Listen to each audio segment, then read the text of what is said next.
Great. Well, I think we'll make a start. Thank you very much, everybody, for coming along this evening, giving up your evening. It's good to have so many folk here. Tonight we're joined, my name is Siobhan MacDonald and I work for SEC. I'm over in Dingwall, in our Dingwall office. And we're joined by Ashley, who works in our Balivanich office. And Ashley's our newest member of the team there. And she's the person who gathered everybody's wishes about having a meeting on how to do accounts. And she has coordinated all of this. So thank you very much, Ashley. And we're joined by Chloe McCulloch. So Chloe's going to be our main speaker this evening. So Chloe is very knowledgeable on farming accounts. She has a small holding herself. She teaches how to use computer accounts packages. Chloe, I will hand over to you to start. Thank you.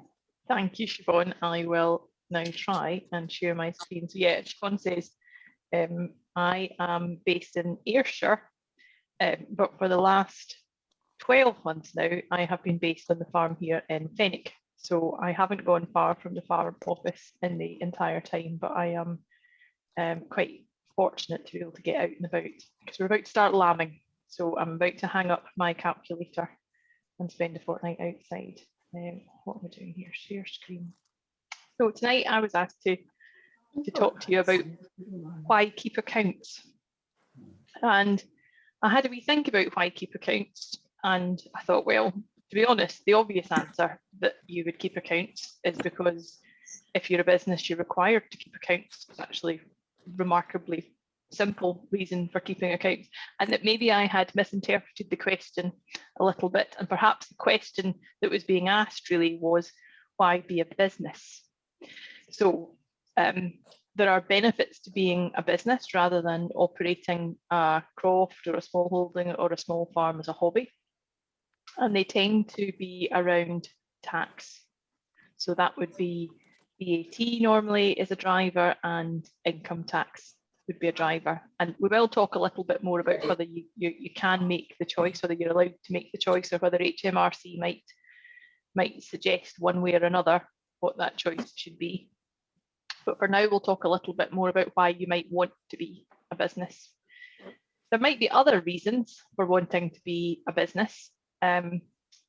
Tax, the various taxes is one of them. Other reasons to want to be a business. Does anyone have any suggestions or ideas as to other reasons that you might want to be a business other than tax?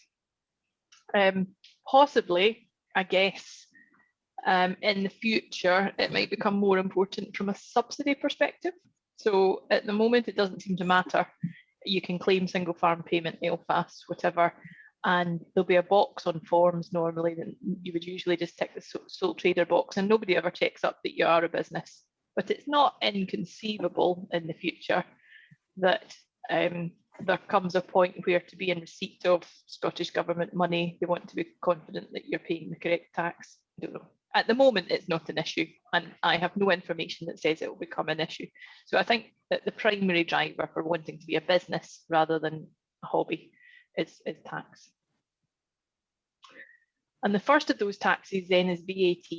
So VAT is a tax on the end consumer of goods, and it cycles around businesses until it comes to rest with the end consumer. So you've got a business, you've got Her Majesty's Revenue and Customs. The business pays VAT to HMRC, but then they reclaim VAT. So the business indirectly pays VAT to HMRC. You pay VAT on something, and the person that you buy the thing from pays the VAT to HMRC. So there's a sort of intermediary here, but effectively you're paying VAT to HMRC, but because you're a business, you get to reclaim the VAT, and the VAT sort of cycles round. However, if you're the end consumer, you end up paying VAT to HMRC, but you don't get to do the reclaiming bit. So that's where the cycle ends. The cycle ends with the net consumer. They pay the VAT to HMRC. They don't get to reclaim it. So you want to be one of the businesses and not the end consumer. So you want to be able to reclaim as much VAT as you are paying. Many things are zero rated for VAT.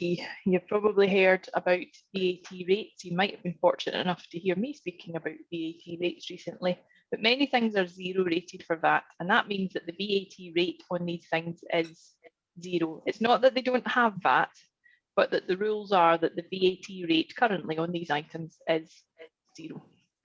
And these are things like minerals, various types of feed. So you've got things like feed tubs, minerals, U-rolls, hay, forage, cattle cakes, straw.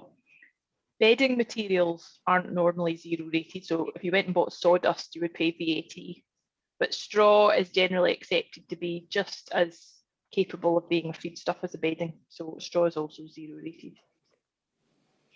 And you've got things like livestock, so cattle and sheep and chickens and various things will tend to be zero rated, and your sheep as well. So most or many things in agriculture are zero rated for VAT, feed and livestock predominantly. But some things have a VAT rate of 20%. So there's a tractor there, the tractor and the topper has a VAT rate of 20%. The quad bike here has a VAT rate of 20%. The livestock trailer here, contracting services, if you get a contractor to come in and do some contracting. If you buy veterinary medicines, if you have the vet out to do something for you, PD a cow. If you buy a double cab pickup, which I'll say a bit more about in a minute, or if you buy just about anything out of the Ritchie or IAE catalogue, you can expect those will be VAT rated at 20%. So if you buy some of these items that have VAT on it at 20% as a business, you get to make that reclaim from HMRC. So you will pay VAT to the contractor, but then you reclaim the VAT you've paid back from HMRC, or you'll pay VAT to the vet on your vet bill, but then you'll reclaim that VAT back to HMRC. So if you are VAT registered, you can effectively think about the cost of any of these things as being the cost excluding the VAT, because the VAT is, for a VAT registered business, just a temporary thing that gets added.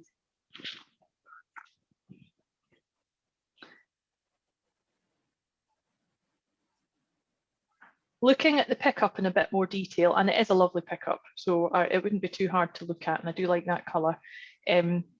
Looking at the pickup for a moment, you can reclaim at least some VAT on a commercial vehicle. So a commercial vehicle is either a double cab pickup, so a double cab pickup that can has a payload in excess of a ton, which is basically all of them miraculously have a payload in excess of a ton, means that you can reclaim at least some of the VAT on them.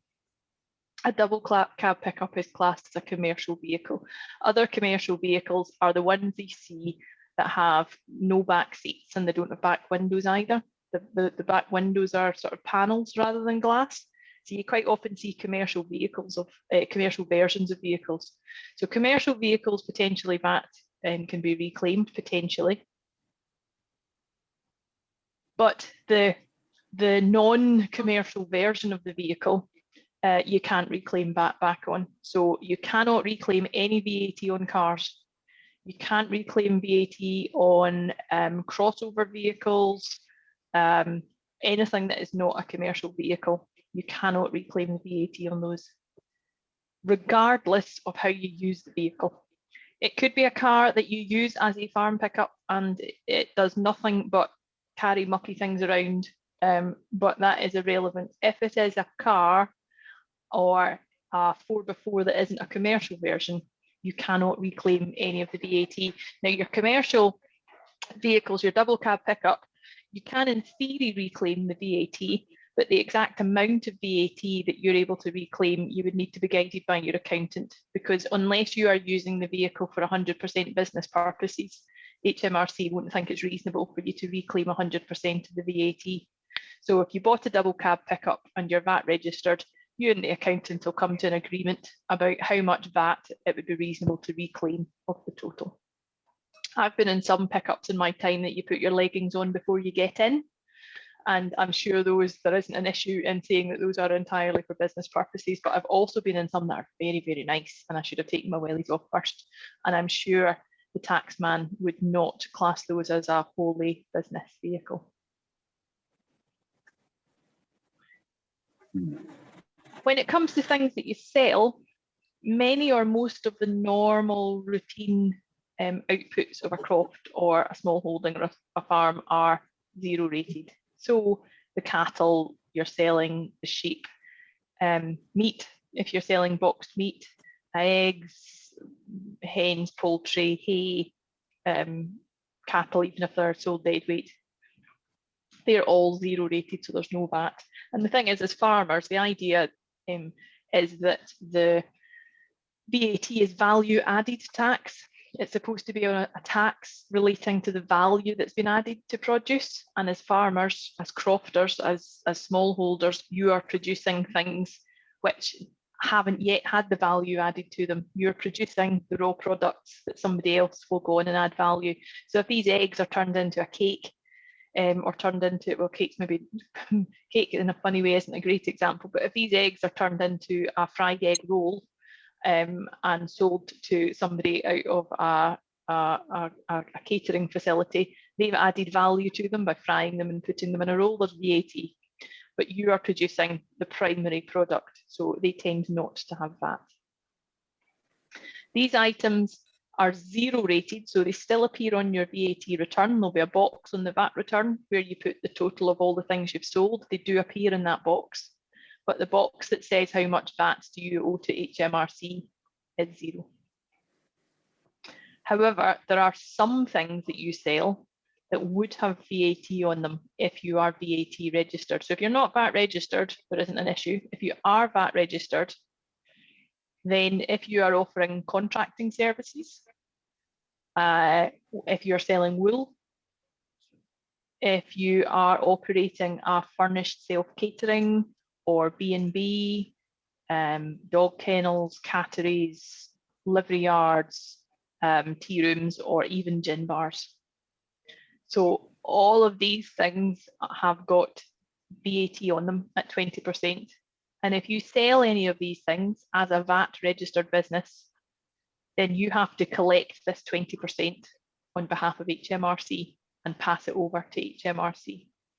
And the issue with a lot of these things is that if you are doing contracting and the contracting you're doing is for another VAT registered business, then you have to charge the person for VAT on top of your bill. So if this is you dosing these nice Herdwick sheep here, you send the owner a bill for the contracting and you add 20% VAT on top. He pays the 20% VAT, but then he reclaims it from HMRC, and the VAT just sort of cycles round. It doesn't really matter that you've had to charge it because your customer gets to reclaim it. However, if you are selling something to an end consumer, in this case, you know, the tea room or the boarding kennels or something, then you are having to charge the end consumer VAT, then they're not able to reclaim it. And you can't just charge them 20% VAT on top of the price. You then end up having to include the VAT as part of the total price. And the net effect is that if you're VAT registered and you're providing these services to the end consumer, effectively you're taking the hit on the VAT. So it's advantageous not to be VAT registered if you are predominantly making, we call them supplies, of things that are standard rated for VAT. Now you can get information about VAT rates in the Farm Management Handbook. There is a section which is all about VAT, and it has all the different VAT rates of things that you would expect to see on a crofter farm. And if you're really prepared, if you take a photograph of this with your mobile phone on the screen, I'll give you a second for those that want to do it. It will pop up on your phone. The link will go onto your phone and it'll open the Farm Management Handbook for you. So if you are VAT registered, in summary about what we've just said, you charge VAT on the outputs, the things you sell. It just happens that in most cases, for most crofters or farmers, the things you sell tend to be 0 rated for VAT, meat, livestock and so on. You reclaim VAT on inputs, i.e. things you buy. So if you have had to pay VAT, you get to reclaim the VAT on the input.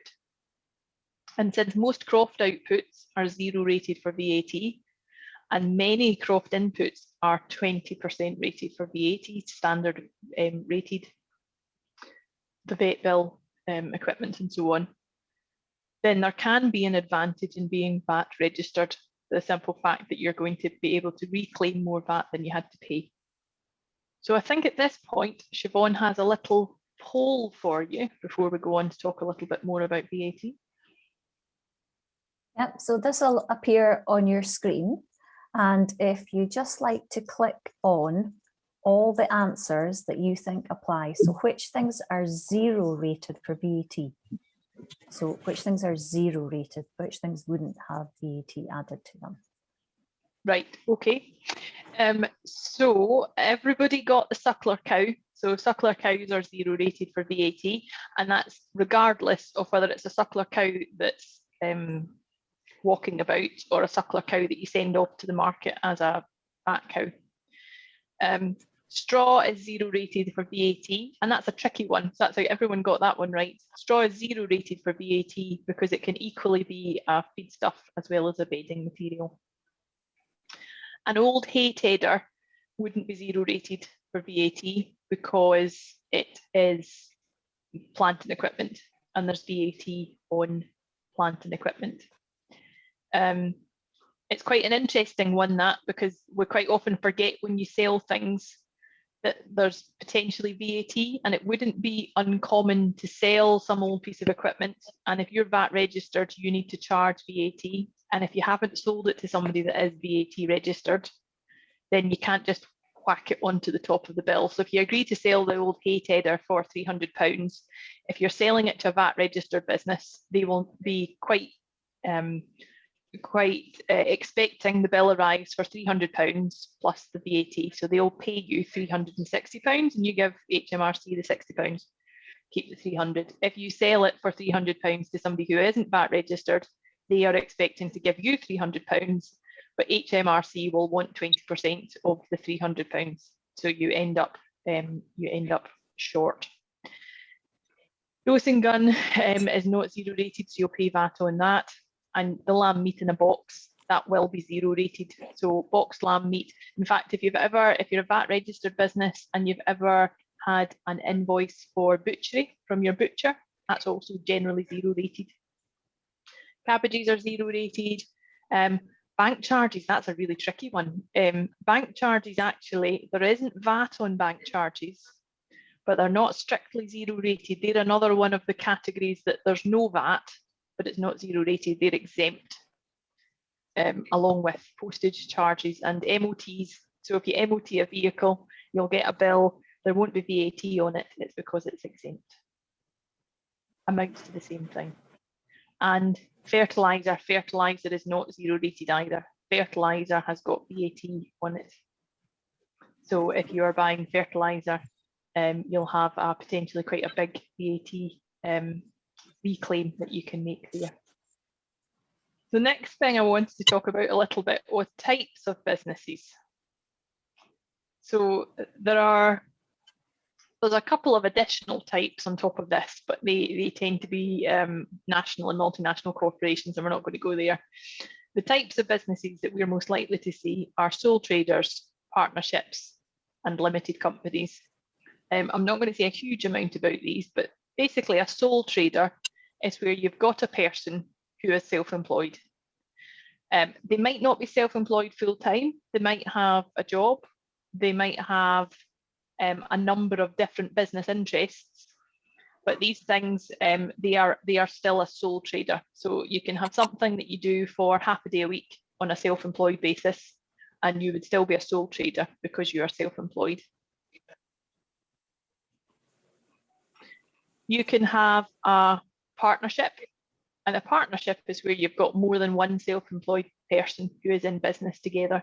So if you go into business with somebody else, each of you for tax purposes is considered to be like a sole trader. You'll each have your own individual tax return, and your share of the business profits go on your tax return.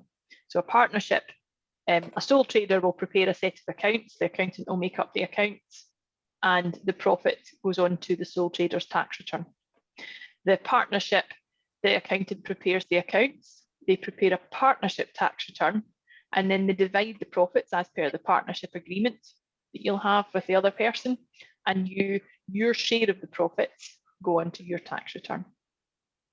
And in a limited company, you establish a company which is a legal entity in its own right. It is like a separate person, and you are a director of the company, you're an employee of the company, you hold shares in the company, but the company is an entity in its own right. And the key attraction of a limited company, I'll be very surprised if we've got any this evening, but the key attraction of a limited company is that the liability that you have, the risk that you are at personally, is limited to the amount of your investment in the company. So if you have a £1,000 investment in the limited company, then if it goes badly wrong, your liability should be restricted to that £1,000. Now, there's assumptions in there. You know, if you're a director of a limited company and you knowingly trade when you shouldn't, when you're insolvent, you might find that your liability isn't all that limited. But in most cases it would be. Whereas if you're a sole trader, your own assets are at risk. So if you're a sole trader and you run up a monumental feed bill and the feed company take legal action to recover that, there will be some of your own assets which will be at risk as part of that. If you're a limited company, then you're only at risk up to the level of the investment, your share capital that you've invested. Similarly, in a partnership, all the partners are what's called equally, jointly and severally liable. And if you're jointly and severally liable, then each partner is liable for potentially all of the company's debts, regardless of what your partnership agreement says. So you might be in a partnership with somebody 50-50, but if the partnership runs into financial difficulties and legal action is taken to recover that, then one of the partners, if one of the partners is better off than the other or has more assets than the other, potentially they could be the sole focus of the recovery action because they're the one that's most likely to have assets. So in a sole trader, you are the business and some of your assets may be at risk. In a partnership, you are the business and some of your assets may be at risk, and it's not even limited to your share of the partnership. But if you're a limited company, they are less at risk. And that's often why if you want to take out a credit account with Harborough, there'll be a box on it wanting to know whether you're a limited company or, you know, what type of business are you? Because you're far less likely to get credit if you're a limited company, or you will find that you are offered less credit as a limited company because it's much easier for a limited company to go under and not pay out the creditors, whereas sole traders and partnerships far less likely because you're more likely to have business personal assets. They can't sell the rug out from under your feet. So there is a raft of rules which I know relatively little about, but there's a raft of rules around insolvency that mean that there'll be some things that they can never sell. They don't, you know, take literally the shirt off your back. But key assets like your house are potentially the sorts of things that they could go for there. So I think Siobhan has another poll. Okay, so most of the audience here tonight, 2/3 of you are sole traders, and about a quarter of you are partnerships, and some of you, by the looks of things, aren't in a business or aren't entirely sure how you would describe the arrangement. So a couple of other things about VAT. I was going to say interesting things about VAT, but I accept that they're interesting to me because I find it fascinating, but they may not be as interesting to everyone. However, taxable self-employed income. So if you have self-employed income, taxable self-employed income, so that excludes subsidy income. So if before subsidy income, your self-employed income, not the wages that you're paid, but your self-employed income is more than £85,000 a year, it is compulsory to be VAT registered. And the point at which you realise that you're going to go over the 85,000, you've got to tell them and start your VAT registration. If your taxable self-employed income is less than £85,000, it is entirely voluntary to register for VAT. So you're allowed to register for VAT, you're just not forced to register for VAT. And when I say self-employed income, if you operate a business or as a business, i.e. you are self-employed, you are the VAT registered entity. You cannot choose to be VAT registered for some income and not for others. So the crofting business with a standard rated diversification B&B, if you are a sole trader, if you are self-employed, you cannot choose to be VAT registered and reclaim VAT on the croft, but not charge VAT on your B&B. It's one or the other. If you want to start separation, then you have to speak to your accountant about how you set these up so that they are very, very clearly distinct things. And that is in all likelihood going to involve different bank accounts for different things, different sets of accounts for different things, potentially different business structures for different things. But you cannot just, if you're a sole trader, certainly, you just can't have two things and decide which ones you're going to choose to go by the VAT rules on, and some that you're going to choose not to. It's all or nothing, one or the other.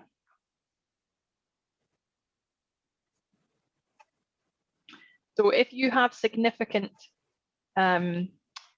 standard rated income that you would be paying VAT on, significant diversification, it really is important to have a conversation with the accountant at an early stage when you're thinking of setting it up. Because if you're VAT registered as a croft or as a small farm, and you add in this diversification without having taken steps to keep them separate, you will end up having to pay VAT in respect of your diversification.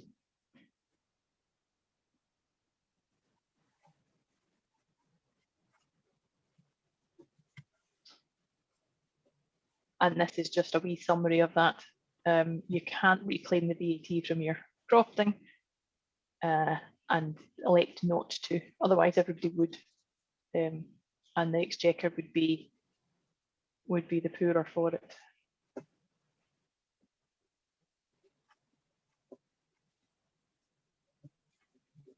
So VAT records, if you are VAT registered, you are required to keep VAT records, and these are copies or details of the invoices sent or received, any credit notes that you've sent or received. You're supposed to keep records of items you can't reclaim VAT on. So you buy something that you can't reclaim VAT on, you're still supposed to keep a record of it if you're VAT registered. Records of all the goods that you give away or take for private use.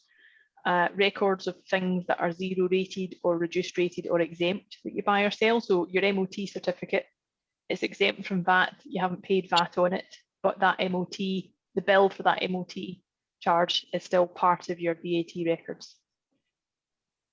And you have to keep a VAT account, and that is the book. In other words, if you use software, it's automatic. And you have a selection of general business records that you need to keep as well, bank statements, cash books, check stubs, paying in stubs and things. You're also supposed to keep import and export records. Now, all of these items here, with the exception of import and export records, you can keep digitally. So you don't necessarily have to keep the hard copies of these items. If you've got a software product and you take a photograph of the bills using the accounting software's app and upload them onto the system, you don't need to keep the original paper hard copies. So you can keep all of these digitally, but if you have import and export records, though it's likely to be the least of your worries, they need to be kept in physical hard copy still.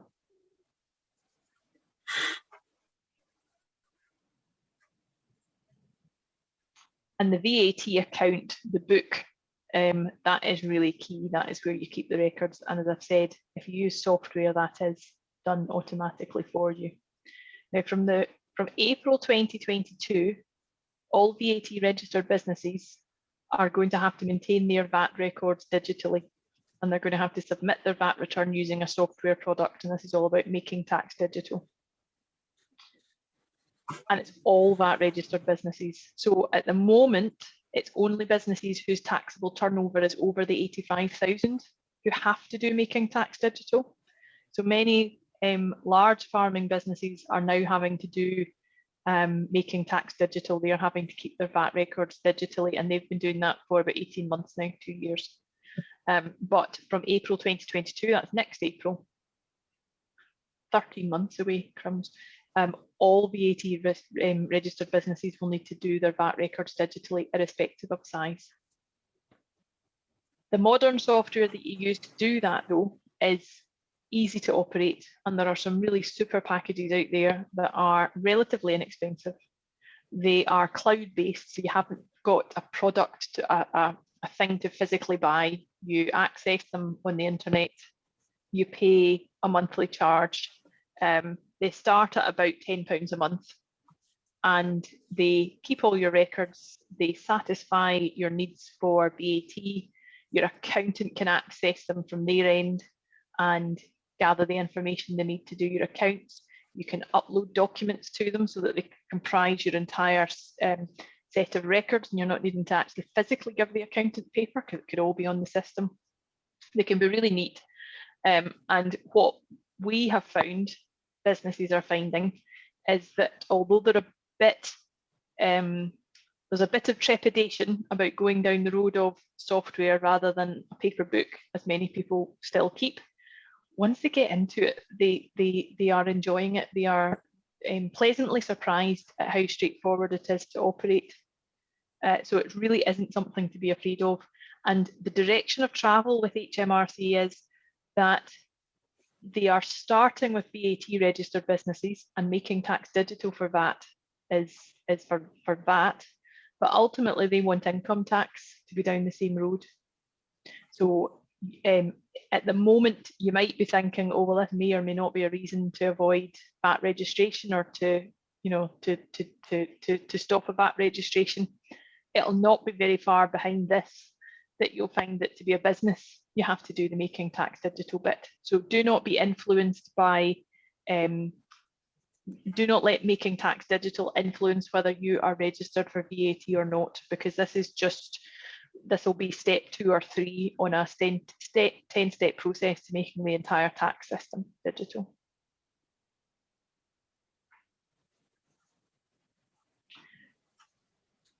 So that was some basic thoughts about VAT. What questions do you have about VAT? We've got a little bit of time now for any burning questions.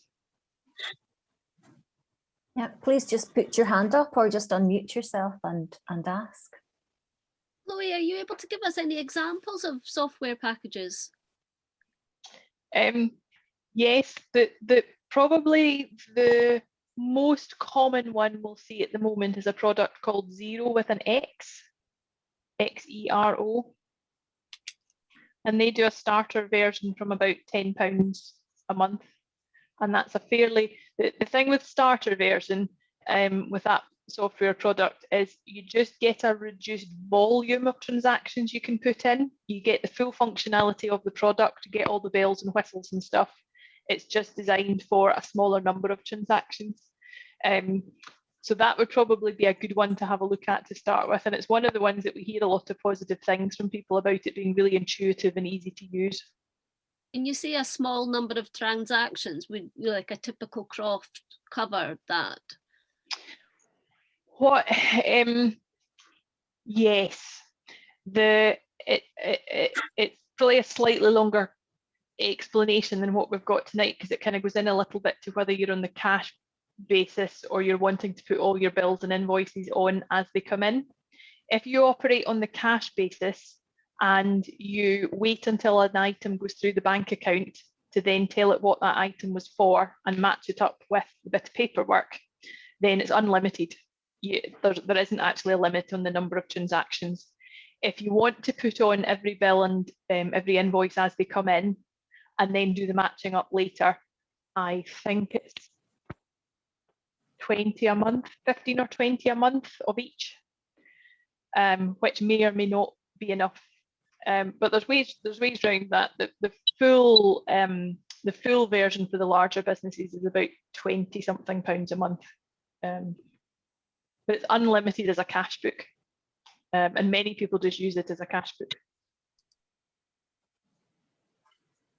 Chloe, there's a question that's come in, two questions come in chat. Do you get VAT back on lease vehicles? Oh, well, as far as I am aware, you can reclaim the VAT on 50% of the cost of a leased vehicle. So that's where, that's a lease, that's not hire purchase, that's a lease. So where you get effectively you get a bill for the vehicle every month and there's VAT on that bill. Even if it's a car, you can reclaim 50% of the VAT if it's a business car. That's definitely one to ask your accountant about though, and that can be quite it can be an efficient way to have a car in a business, because you wouldn't be able to reclaim the VAT if you bought the car outright. You wouldn't be able to reclaim the VAT if you bought the car on some sort of finance agreement. But if you effectively just hire the car, then you can reclaim, I'm sure it's a fixed amount of 50% of the lease charge, you can reclaim the VAT. Great, thank you. And another question is, how long can the VAT reclaim last? Somebody's still waiting for their accountant to reclaim her year 19 to 20 VAT. Oh How gosh, far back I can knew you go? somebody would ask me exactly how far back. 1920 isn't an issue. It's either 3 or 5 years you can go back. I think it's 5 years. I'll need to check the details. Certainly when you start up a new business, you can go back further than you think to be able to reclaim all the things after you've started a new business. I need to check if it's the same for a business that's already existing. It's a funny one though, because if you were any other industry but agriculture, you would have HMRC literally breaking your door down at this point, because they would be thinking that you owed them money, and they wouldn't have very much patience, but they're very patient with farmers because they know that they owe you the money. Yeah, that's true. Yeah, it is good that if you're a new business, you can go back in time. So if you're not sure, you can start up your business and then you can go back in time and reclaim that. If you're which is worth it if you're a croft. Yeah. And when you talk about commercial vehicles and the double cab pickup, are vans classed as commercial? Vans are classed as commercial. Even though they couldn't tow a ton or whatever, they're still even though they as... couldn't tow a ton. It's to do with the passenger carrying thing. So cars are designed to carry passengers, vans are designed not to carry passengers, they're designed to carry stuff. Double cab pickups are the kind of odd quirk, because a double cab pickup looks like a car until you get about 3/4 of the way along, and then there's a big load bed. And they have obviously decided that double cab pickups are, so long as they can put a ton in the back, they are on balance, they are commercial vehicles. But that's why double cab pickups are so popular, because you can reclaim the VAT on them, even though many of them are just like, slightly bigger, fancier cars. And do you have to reclaim your VAT monthly or quarterly or yearly? You get to choose. So you can reclaim it yearly, and some people do it yearly just for simplicity. You can reclaim it quarterly, or you can reclaim it monthly.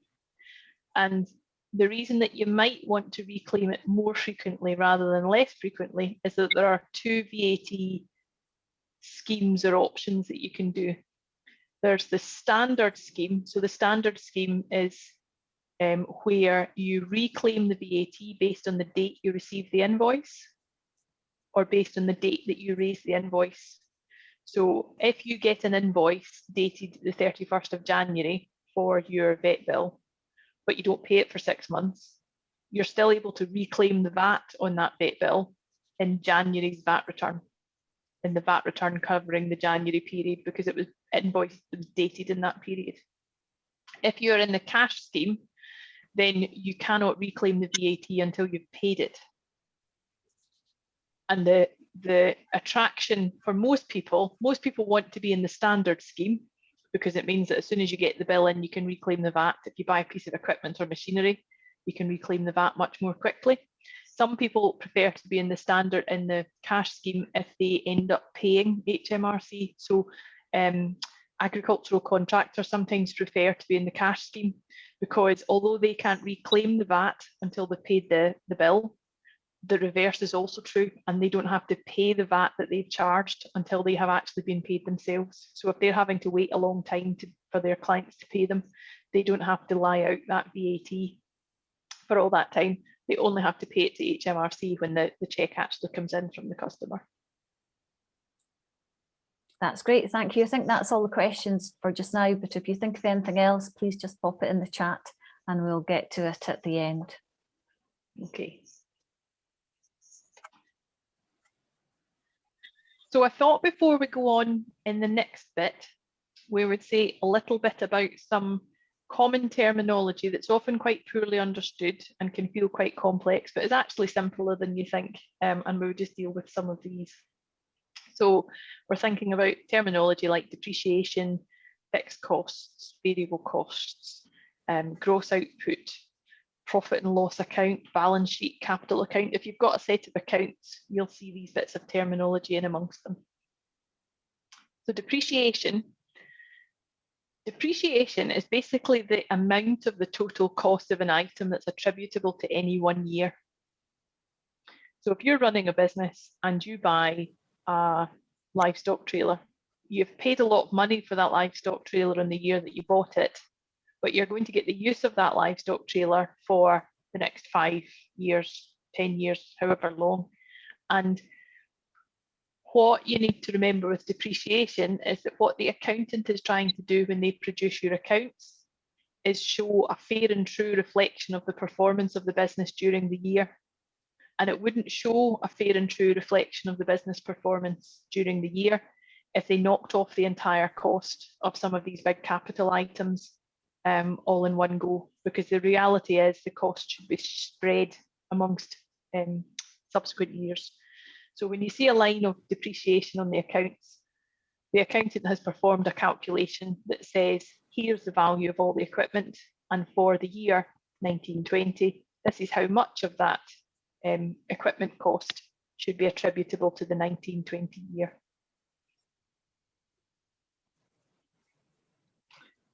Fixed costs are things which are relatively stable, irrespective of fluctuations in enterprise size from one year to the next. So for example, if you have a council tax bill, council tax would be one of your fixed costs, and your council tax doesn't change just because you double the number of cows that you have or half the number of sheep. It's fairly stable. There'll be costs associated with fencing, repairs, plant and machinery. The diesel it takes to run the pickup will be very similar regardless of whether you've got a few more cows or a few less cows. So fixed costs, they're not entirely fixed, but you don't expect them to readily fluctuate up and down as the scale of your enterprise changes. Variable costs, on the other hand, are things that you would expect would fluctuate directly as the size of your enterprise changes. So for instance, feed costs or vet and med costs, livestock sundry costs. So if you double the number of cows that you've got, you're going to double the amount of feed you're going to need. If you half the number of sheep you've got, you're going to half your knackery bill. If you increase or reduce the size of an enterprise, your vet bill's going to go up or down a little bit because there's more cows to PD or there's less things to jag or whatever it might be. The variable costs are really the things that fluctuate when you change the enterprise size up and down. Gross output is one which most people, if they had to guess, probably wouldn't guess what the answer is. It's not the most descriptive words, compared to fixed and variable costs. Gross output isn't that helpful, but when you think about your accounts, you will have livestock sales and livestock purchases, but that's not just think back to this accountant trying to reflect the performance of the business during the year. If you buy some lambs at the start of the year and you keep them and you tuck them and you've got in-lamb gimmers at the end of a period, you've not sold them, so you don't have a sale, so they won't appear in your sales, but you have added value to that stock. You've increased the value of the stock. When you do come to sell them, they will be worth more because you've kept them and done something with them. So the gross output is the total output of the business, sales, obviously, but also including the increase or reduction in the value of your trading livestock, for instance, your cattle or your sheep or your crops. That's your gross output. So some of your gross output comes from things you've actually sold, and some of it just comes from the increase in value that your stock have had over the year as they've grown. The profit and loss account shows the trading income and expenditure of the business. So it shows the income that you've had coming in associated with trading. And when I say trading, what I mean there is it shows the income that you've had coming in as a result of trading. So it shows the income you've had coming in for sheep sales. It doesn't show the income coming in from a capital sale. So if you sold your tractor during that year, during that period, it wouldn't show tractor sales as part of the business income because the tractor's a capital item. It's a thing you operate the business with. It isn't the business that you're in. So it shows the trading income and it shows the trading expenditure. So equally, if you buy a tractor during the year, that will not appear as an expense in your profit and loss. A bit of the value of the tractor, the bit that they deem is attributable to that first year, that appears as depreciation, but not the whole value. And your P&L account also shows the profit. And it's worth saying that the figures on your P&L account can be slightly different to what they show in the tax return. Any ideas as to why they might be different to what's on the tax return?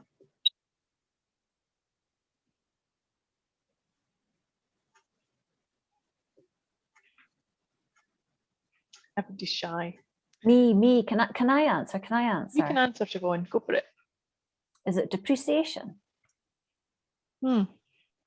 Sort of, yes. You're on the right track.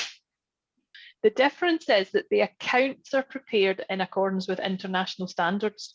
So when your accountant makes up your accounts, they are doing so in accordance with a set of rules that applies to accountants in Scotland, England, Wales, Ireland, France, Switzerland, wherever you go in the world. The accounts are all prepared in accordance to the same set of rules. It's supposed to be so that you can look at accounts from across the world and they're all very consistent. But the tax regime is very different and it can fluctuate. It's different in each country. It's different from one year to the next. There's no consistency in the tax regime. So your accounts are prepared in a very consistent way. And then depending on the tax regime that applies that year, the accountant will make some changes to the information from when they had it on the accounts to put it onto your tax return. So it's things like depreciation. They will add back depreciation, but then they will take off whatever the tax regime says that you're allowed to take off.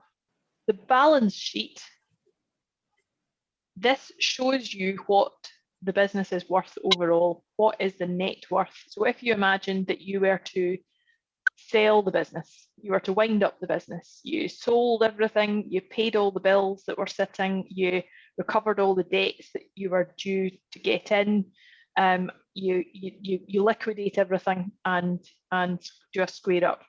What's left after you've paid everything and got everything in and sold everything, that is what the business is worth. That is the net worth. It's the assets less the liabilities of the business. And that's what the balance sheet is showing you. And what you're after, ideally, is a net worth that goes up a little bit every year, because that shows that every year your liabilities are less than your assets year on year. And then the last one on that list that we looked at is the capital account. And all it does is show you how the net worth of the business is split between the people that own the business. So if you're a sole trader, the net worth of the business is yours.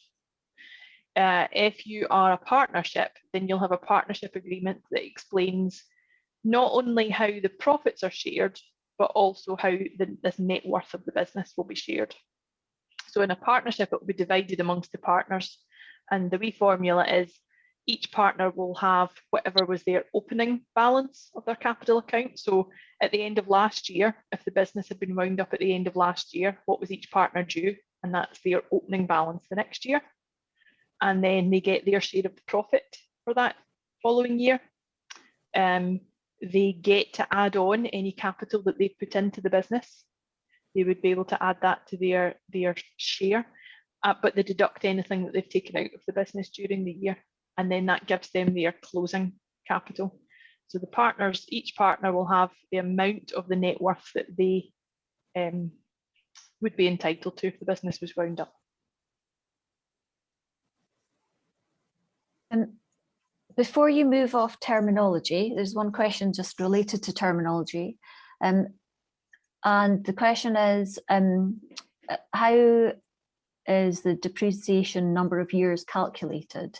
Can we decide, or does our accountant decide how many years each thing's worked out over? Your accountant decides. The depreciation is normally done in one of two ways. The simplest way is what they call straight line depreciation, and they would do straight line depreciation on things like a shed. You build a new shed and they say the lifespan of the shed is likely to be 30 years. The accountant will make a judgment, and they take the cost of the shed and they divide it by 30. And that 1/30th is reflected in the accounts as the depreciation on improvements every year. If you take a vehicle, they will do something similar, but they use what's called the reducing balance method. And with the reducing balance method, it recognises the fact that if you go and buy a nice shiny new pickup and you keep it for a year, the value of that nice shiny new pickup absolutely nosedives in the first 12 months after you've had it. Even if you drive it quite nicely, you know, it'll still depreciate quite heavily in that first year. So the depreciation in year one could be a lot, but if you've kept the pickup for 20 years and it's already been well used, let's say, the depreciation in year 19 might be very, very little. Now, the difference in the change in its value in between year 19 and 20 might be negligible. So they use the reducing balance method, which means they depreciate a certain proportion each year, but they knock it off each year, year on year. So the depreciation that's used each year gets less. So if you buy a piece of equipment, you might have a huge depreciation cost in the early years after you've bought it. And then once you get further and further out, it gets less and less.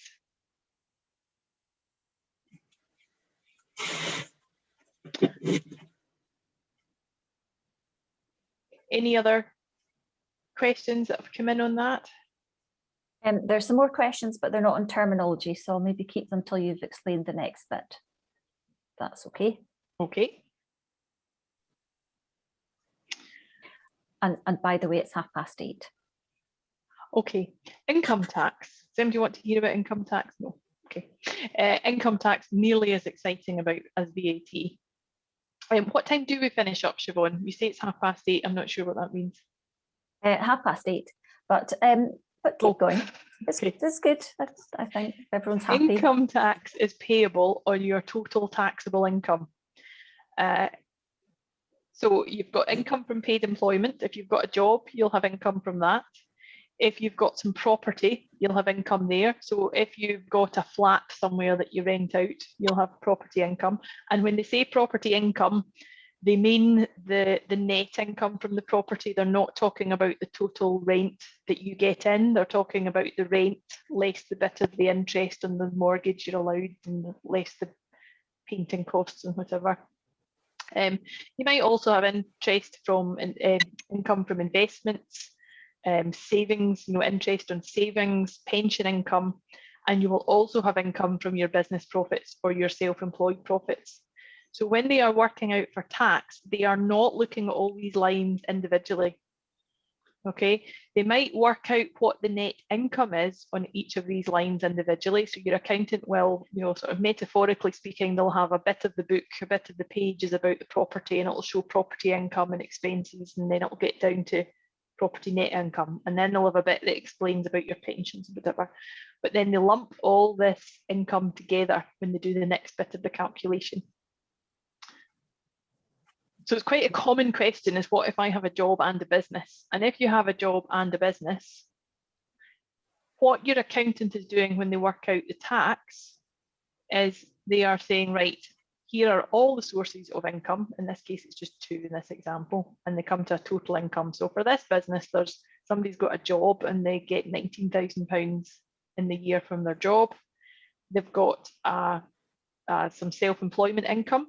Now, this could be that they are a sole trader and made £3,000 profit, or it could be that they are a partner, an equal partner, and the business made £6,000 profit, and this 3 was their share. But the total income for this business is £22,000, or for this person, this is an individual's tax return. So there could be pension income, investment income, whatever, but they get to a total income. And then they take off all the different allowances. So the obvious one's the personal allowance, they knock that off. And then they do a calculation, which used to be really simple because you had said so much at 20% and so much at 40%, but now Scotland has, extra tax bands that we're not going into tonight. But the accountant will do the same calculation that HMRC would do, and they work out that the tax on this person is, say, £1,900. And then what they do is they say, how much tax have you already paid? And because this is employment income, this is somebody with a job, they'll get a pay slip every month and it'll show how much tax and national insurance has been deducted. They have already paid £1,300 of tax through their employment. And the balance, the £600, is now due. So this self-employed person or this individual, they are not taking the taxable profit and doing a tax calculation on the profit to say what you are due to pay is X based on your taxable profits. They are taking into account all the different sources of income, all the different allowances, and just working out the balance. Obviously, notionally, this £600 is likely to relate to the taxable profit because you assume that the employer has taken the right amount of tax off here. But everything is pooled together.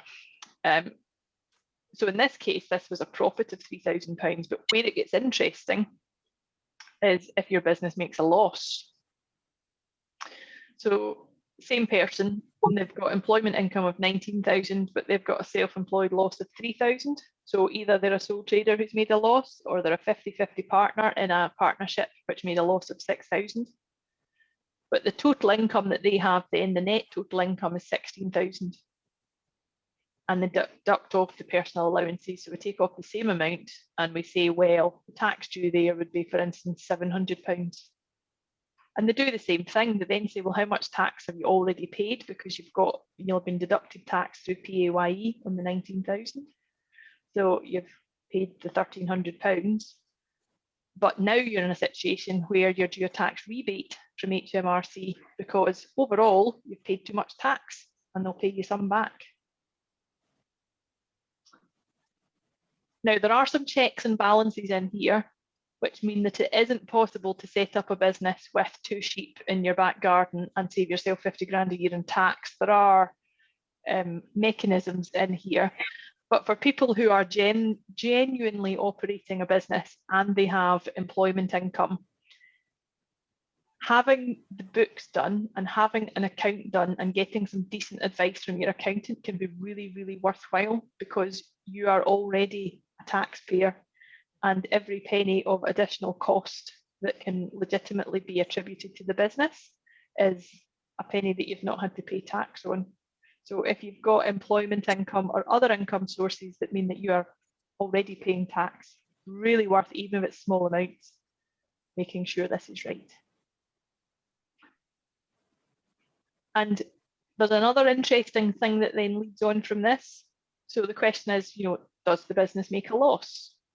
So Margaret's books revealed the following. So she has income, she has sales of lambs, she has LFAS, she has gross output is counted. So her total income, if we looked at the summary of her accounts, is 8,000. She's got costs, vet bills, feed bills, overheads, running costs and so on, they're 5,000, and she has a profit of 3,000. Is this a loss?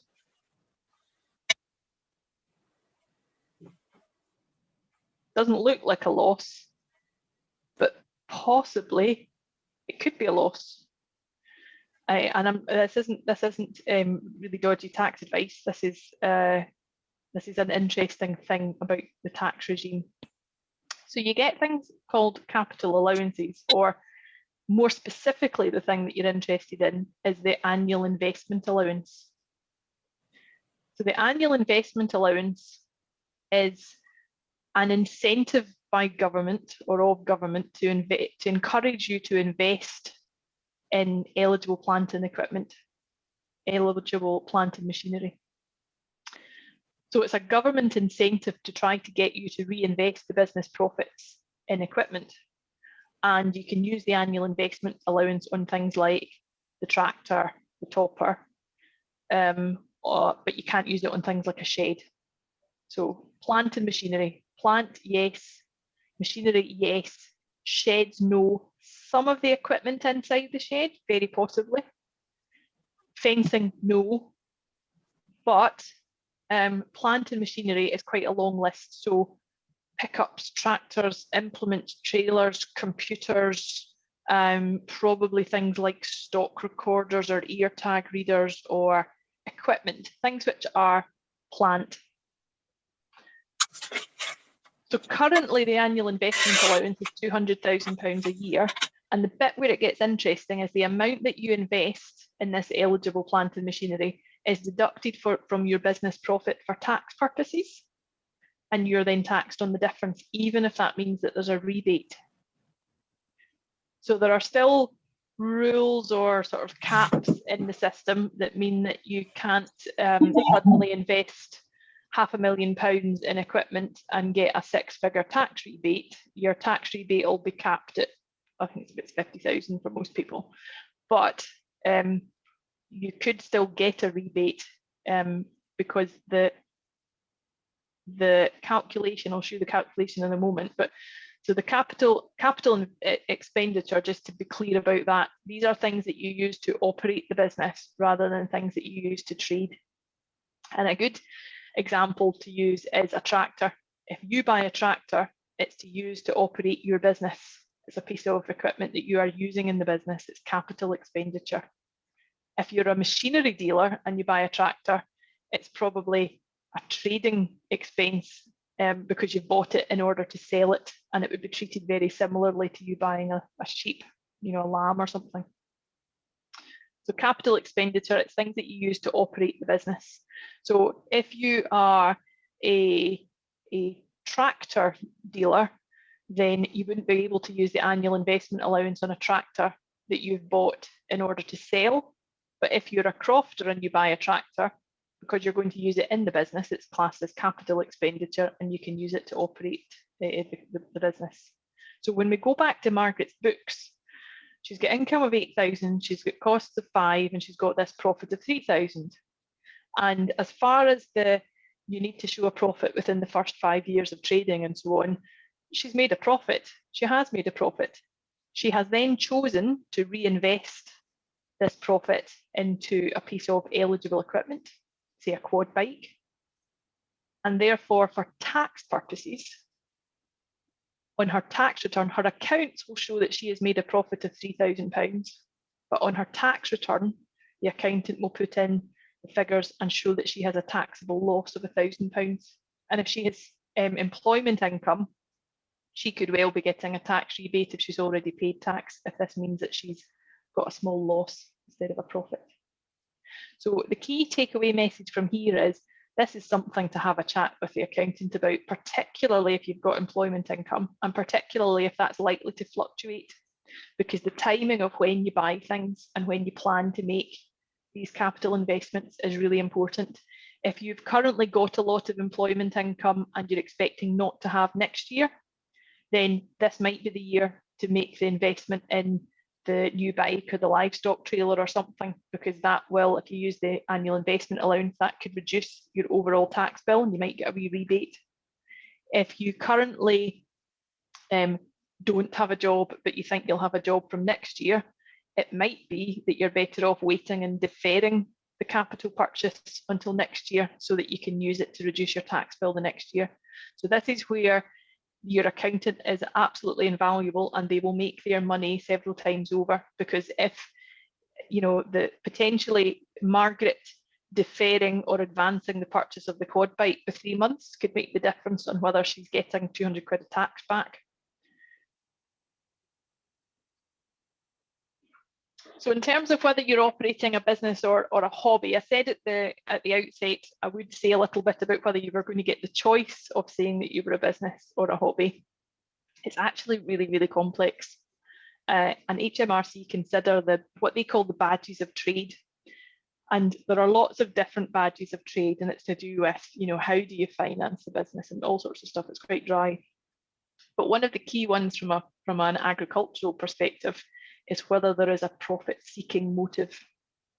So if you get into an argument with HMRC, you can expect them to wheel out a number of different badges of trade arguments that they think point to you either being trading or not trading. But the simplest way to think of it is if you are genuinely profit seeking, I don't say it has to be a huge profit, but you just have to not be subsidizing your agricultural operation. If you are trying to seek a profit, then you are more likely to be considered a business or to be allowed to consider yourself a business. If there is no profit seeking motive, then you will find it very difficult to sustain a business designation, because otherwise everybody would have an agricultural animal in their back garden giving rise to a nice tax rebate at the end of the year, because they would be saying their house was a farmhouse, or their car had a business use or whatever. So HMRC are quite attuned to this. It has to genuinely be a business. But as I've said, you don't necessarily, just because you're profit making, if you're very canny about how you reinvest those profits in capital expenditure, that's not necessarily the same thing as having to pay tax. And just something about paperwork, just a reminder. If you want to be VAT registered or stay VAT registered from April 2022, you need to keep your records using software. But the direction of travel is that all businesses are going to have to do that at some point after that. I would suggest less than 5 years away. They have not let COVID stop them from progressing with the continued rollout for VAT. But if you don't have a business, you don't need to keep records. You don't get the tax advantages, but nor do you need to keep the records. You don't have the expense of having to do accounts and things. So in summary, it may be advantageous to be registered for VAT, but remember, you can't pick and choose which income to pay tax on. It's all or nothing, unless you've had the accountant set it up in a very careful way to make sure that they are very clearly delineated. You're taxed on your business profits, but the annual investment allowance could reduce the taxable profit to a taxable loss. And potentially, if you've got a job too, or you've got other sources of income, pension income and so on, this could mean a tax rebate. Being a business means you have to keep records, but it is simpler than it sounds, or simpler than it might sound. And the software products that are available to help you nowadays are light years ahead of what they would have looked like even 5 years ago. And your accountant is the expert. They are the expert in tax, but they also know your business. So, there could be questions this evening where one person has a question, but the answer might be slightly different for every one of you here, depending on your own individual circumstances. And that's the advantage that you get when you speak to your accountant about your situation. You get very, very highly tailored advice that takes into account the various things that would be relevant to you.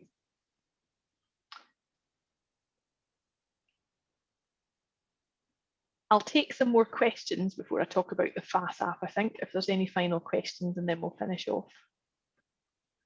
Yep, so we have a question. Does the valuation of your livestock affect your income tax? Is it better to keep the value up or down?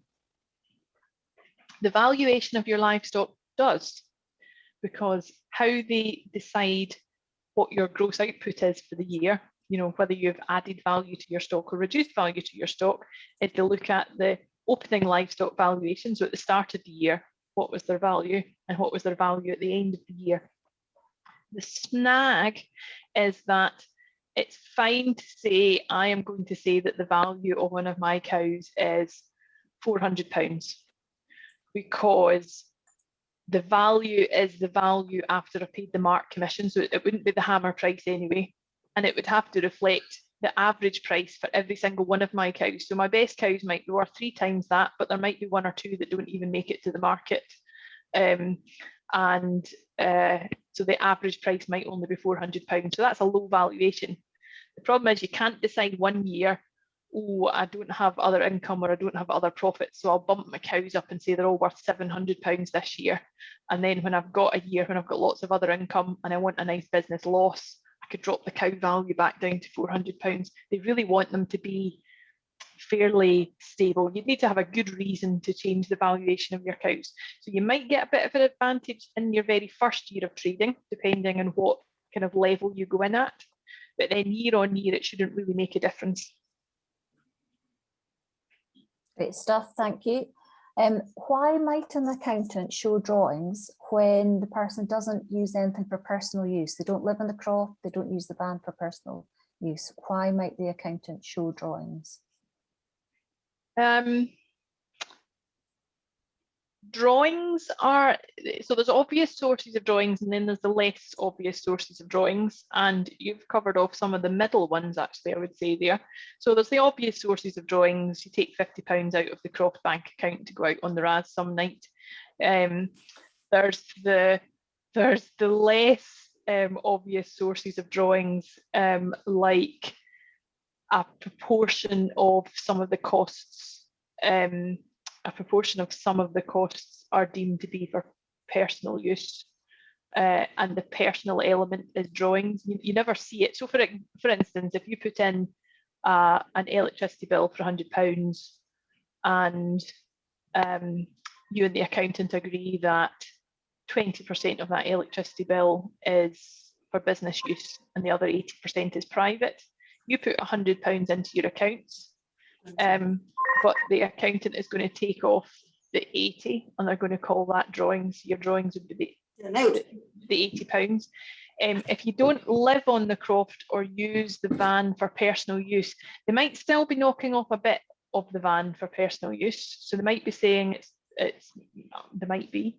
The other thing is whether there's a tax bill. So if the croft is paying the tax bill or life assurance costs or any of these things, quite often there'll be things going through the account that are for the sole trader or the partner that aren't business expenses, and those would be drawings. So could be tax, could be pension contributions, life assurance, or it could be what the accountant is taking off as a sort of deemed share of some of the running costs. You need to ask them.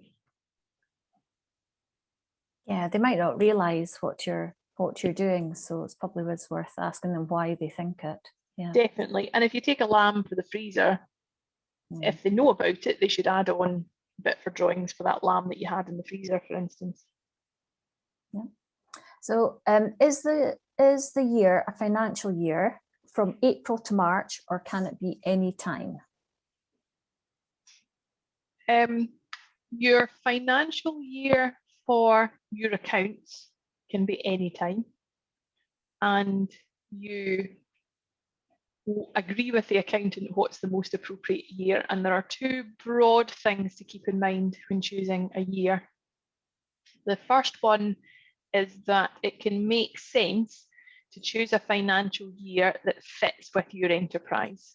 So if you have got spring calving suckler cows and primarily your income is coming from subsidies and spring calves, and you sell the calves in the autumn and the cows calve in the spring, then it could be to your advantage to choose a financial year that is in the autumn, just after calf sales, so that financial year encompasses the keep of the cow through the winter and the keep of the cow and the calf through the summer, and then the calf income comes in, and then you sort of reset the clock in October, November time. So it might be for that type of business that might fit. For a sheep business that might fit. If you were thinking that you would have all your sheep sold through the summer and autumn, you have a late autumn year end, sort of round about tupping time. But the other thing to think about is you probably want to avoid a tax year that mirrors a financial year that mirrors the tax year. So your year end can be anything, and the accountant does calculations that make sure that the right amount of tax gets paid. But the tax year is from the 6th of April to the 5th of April every year. And there's nothing stopping you making your financial year the tax year. And it can sound like that's a really sensible thing to do, but it can reduce the options that you have to reduce your overall tax bill if you have other sources of income and are paying tax. If your financial year end is in March, and you get your accounts and discover you've made more than you expected, you've then got a month, or if your accounts were maybe in the autumn, and you get the accounts and you realise, oh heck, I've made more money than I had anticipated. You do have a few months to work out if there are other things that you can do, for instance, advancing some payments into your pension or doing other things in your personal tax affairs that would reduce your overall tax paid at the end of April.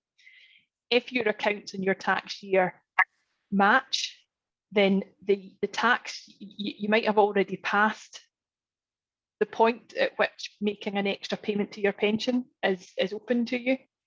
So if your tax year is at the end of, is say the same as if your financial year is the same as the tax year, that's the tax return that you'll do in about 9 months after that, and you'll pay the tax about 9 months after that. But you probably won't have the accounts until maybe May or June. So you've got accounts in May or June. You're wishing, with retrospect, that you had put more into your pension or done something else in your personal tax affairs 3 months ago, but you didn't have the choice. So it is worth, it won't be relevant to everybody. It's not as easy as simply put a bit more into your pension, because you need to have the cash to do it, but you do at least have the option. If you've gone for the tax year and the financial year being identical, then you have less options. It is my opinion. For some people it's important, not for everybody, but for some it's important. Grand, those are all the questions that we have at the moment. Okay. So did you know there's a FAS app? So I've said what I think anybody can hear in one evening about VAT and income tax. But if you haven't already heard about this, the Farm Advisory Service have launched a companion app. And the key thing here is you can get technical guides and you can get the latest news and you can access the FAS website and so on. But more and more stuff is being added over time. So do take the time to add the FAS app, because as new things get added to it, you'll find there's more and more stuff there. Definitely well worth having that. And then the final thing I wanted to say was that if you can fill out a feedback form, you'll be emailed a feedback form in the next day or two, I think. I'm hoping Siobhan's nodding. And when you get the feedback form, if you fill it out, all the feedback forms go into a hat each month, and we draw out one every month for a £50 voucher for either Damn Delicious Butchers or the Battlefield Bakery at Straven, both of which do meal order. Damn Delicious Butchers do lovely stuff and they can send it anywhere. Battlefield Bakery also do lovely stuff. They do hampers. You can get all sorts of nice things. The feedback form will take you 2 minutes. And I have to say the odds are good, because we have lots of people who attend FAS meetings, but we don't have so many that actually this is a really good spend of 2 minutes. And that's one of the past winners with her haul from Damn Delicious Butchers. And other than that, I just want to say thank you for all being so patient tonight and asking questions and keeping your cameras on and even some encouraging nodding. So that has really made my night. Thank you for having me. Thank you for doing that. There is actually one last question that's come in, which is it worthwhile getting an accountant simply for a small croft starting out? This is one of those questions that the answer to everybody here tonight would be slightly different. Now, I suspect the answer to everyone here tonight would be, yeah, it would be worth at least having a chat. Whether or not that chat with the accountant then progresses into a, oh, I'm glad I asked, I've just saved a small fortune, or there was an advantage, or the accountant and I agreed that there might not be much in it, and perhaps we would just keep a watching brief. that will be different, but the advice for everybody, I think, is have the chat, speak to an accountant. They should be quite happy to have a wee chat to see whether, scope out whether it's worth engaging their services. A good accountant shouldn't be afraid to say, look, I don't know if I can really add an awful lot here, but shout if you have any questions. Great, excellent. Thank you very, very much, Chloe. As always, that was a very clear explanation. And if anyone's any last burning questions, do just email us and we'll forward them on. Thank you very much also to Ashley for organising all of this. And if you've any ideas for more meetings that you'd like to see done, then please do get in touch.